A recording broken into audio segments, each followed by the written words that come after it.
مونږه بل د ټولمري کړاو د پاره چې کوم ادیب ته درناوی ورکول کیږي هغه زمونږ د ډاکټر شیرزمان تایزی صاحب نو د هغې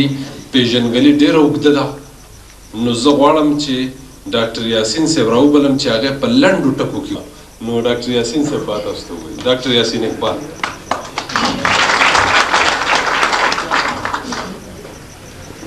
د دې ښار په هر دیوال دا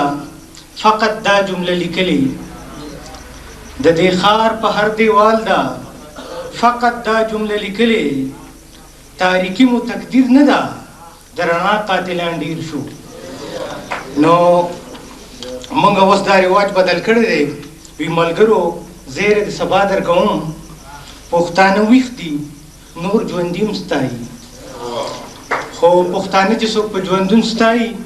نو واقعي هغه واړه خلک نه ډاکټر شیرزمان تایزی صاحب چې دی دی په 1901 کې په پبو کې پیدا شوی دی اسلامیه عربیه پرایمري سکول کې پبو کې سبق ویلی دی ابتدایي په 1948 کې د 10 جماعت امتحان پاس کړی دی غازی خان کاکا چې د اشرف بس سروس منشي و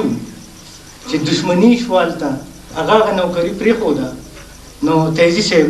د عملي ژوند شروع د هغه نوکرۍ نه وکړه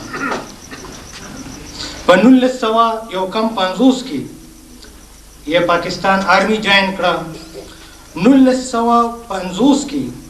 بهترین نشانه باز په چکلاله کې وګرځو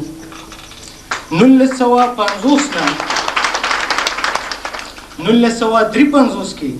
د لانس نایک عہدې ته ورسېدو فرنټیر ریجمنټ کاپس ته لاړو په 1953 کې بیا پولیس ته لاړو بیا پاکستان ایمبیسی کابل ته لاړو 1928 کې د بی اے امتحان پاس کو دې خبرې ته سوچ وکړئ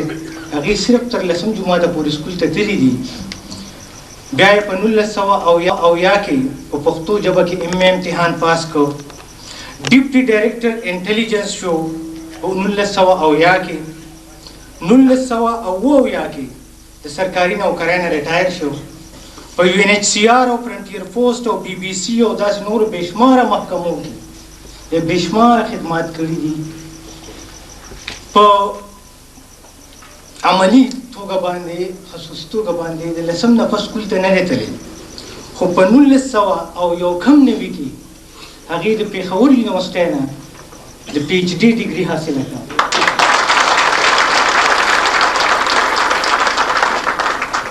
په پښتو ژبه کې مشهور ناولونه ګل خان امانت رحمان کورونه غونډې واده ونه شو او په نظم کې سوما په ډرامو کې تیندک کړکیچ ګلپاڼه او لنډو کیسو کې شپېلې غوندې کتابونه لیکلي دي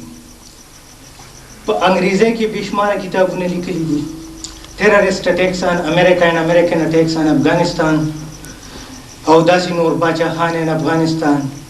تیزی کاکا چې دی په خپل ځان یو انسایکلوپیډیا ده او د هغې مره خدمت چې دی هغه د پښتو ژبې چې دی نو کول د هغې نه یو په دوه یو په څلور عمر غواړي د هغې مره ذهانت غواړي نن سبا د باچاخان ژوند او جدوجهد انګریزۍ ژبې ته اړوي او یو لوی تاریخدان دی یو لوی محقق دی زه په خپل ذهن باندې چې پښتو کې د تحقیق نه خبر شوی یم نو د تیزي صاحب د تحقیقي مقالونه په ناول باندې په نثر باندې پښتو املا لیکدود رسم الخط دا اوس چې کوم کتاب ما تقسیم کو که نمونه اخلم نه خلاصېږي نو تیزی کاکا زموږ د دومره لوړو مرتبو خاوند دی او په دې وجه ورته ملګرو د ټولمري خدماتو په سلسله کې د یو ایوارډ پروګرام تابع کړی ده مننه اوس خواست کوو ستاسو په درود استقبال کې ستاسو د لاسونو په درنه پړقا کې